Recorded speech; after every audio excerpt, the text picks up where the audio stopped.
22 दिसंबर 1964 रात 11:55 Pamban Dhanushkodi passenger train 110 यात्रियों और 5 रेल कर्मियों को लेकर पम्बन से धनुषकोडी रेलवे स्टेशन के लिए चली थी। यह ट्रेन धनुषकोडी रेलवे स्टेशन पर पहुंचने ही वाली थी, तभी समुद्र से उठा चक्रवाती तूफान पूरी ट्रेन को अपने साथ बहा ले गया। इसके साथ ही उसमें सवार सभी 115 लोग मौत के मुंह में समा गए। तूफान यहीं नहीं रुका, पूरे धनुषकोडी शहर को भी उसने अपने आगोश में ले लिया। इस तूफान की चपेट में आकर कुल 1800 लोग मारे गए। तूफान के साथ आई 20 फुट ऊंची समुद्री लहरों ने बालू के टीले पर स्थित इस शहर को पूरी तरह बर्बाद कर दिया। 1964 में आए इस चक्रवात से पहले धनुषकोडी तमिलनाडु के रामनाथपुरम जिले में स्थित एक उभरता हुआ पर्यटन और तीर्थ स्थल था। इन तीर्थयात्रियों और पर्यटकों की आवश्यकताओं की पूर्ति के लिए यहाँ कुछ होटल, कपड़ों की दुकानें और धर्मशालाएं थीं। यहाँ एक रेलवे स्टेशन, छोटा सा रेलवे अस्पताल, पोस्ट ऑफिस और कुछ सरकारी विभाग जैसे मत्स्य पालन आदि के कार्यालय भी थे। कुछ मंदिर और चर्च भी थे। यह तूफान सब कुछ बहा ले गया। इस आपदा के बाद सरकार ने धनुषकोडी को घोस्ट सिटी यानी भूतहा शहर और मनुष्यों के रहने के लिए अयोग्य घोषित कर दिया।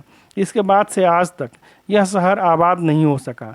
अब जो भी पर्यटक यहाँ आते हैं उन्हें शाम 6 बजे से पहले इस घोस्ट सिटी से बाहर जाना होता है। यहाँ रात में रुकने को किसी को इजाज़त नहीं दी जाती। इसको लेकर तरह तरह की अवधारणाएं हैं। कुछ लोगों का कहना है कि रात में यहाँ डरावनी आवाज़ें आती हैं।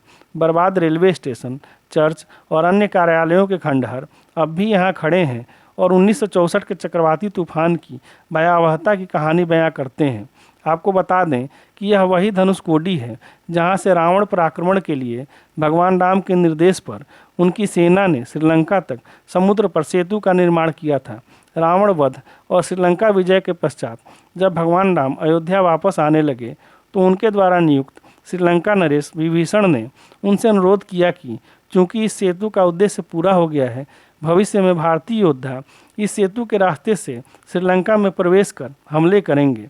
इस पर भगवान श्री राम ने अपने धनुष के सिरे से इस सेतु को नष्ट कर दिया था। इस प्रकार इस शहर का नाम धनुषकोडी पड़ा, अर्थात धनुष का अंत। धनुषकोडी को भारत की अंतिम भूमि के रूप में भी जाना जाता है। धनुषकोडी सड़क मार्ग से लगभग 17 किलोमीटर दूर स्थित रामेश्वरम द्वीप से जुड़ा हुआ है। धनुषकोडी से श्रीलंका मात्र 25 किलोमीटर है।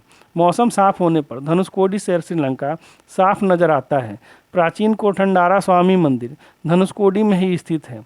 1964 के चक्रवाती तूफान में पूरे धनुषकोडी द्वीप पर केवल कोठंडारा स्वामी मंदिर ही ऐसा था जिसको कोई नुकसान नहीं हुआ था।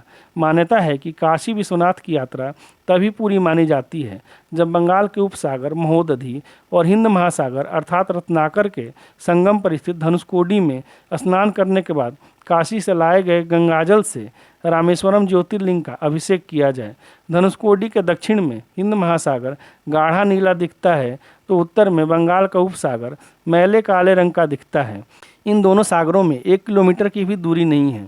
दोनों सागरों का पानी नमकीन है। इसके बावजूद धनुषकोडी में 3 फुट गहरा गड्ढा खोदने पर उसमें मीठा पानी आता है। चारों तरफ से नमकीन और खारे पानी से घिरा होने के बावजूद यहाँ पर मीठे पानी का होना अपने आप में किसी आश्चर्य से कम नहीं है। अंग्रेज़ों के ज़माने में धनुषकोडी बड़ा शहर हुआ करता था। यहाँ से श्रीलंका के लिए जहाज़ चलते थे और समंदर के रास्ते बड़ा व्यापार हुआ करता था। तो दोस्तों, आपको हमारा ये वीडियो कैसा लगा कमेंट बॉक्स में लिखें। साथ ही हमारे चैनल को लाइक और सब्सक्राइब कर लें ताकि जब भी हम कोई नया वीडियो अपलोड करें आप तक सबसे पहले उसकी सूचना पहुँचे। मिलते हैं फिर एक नए वीडियो के साथ, तब तक के लिए नमस्कार।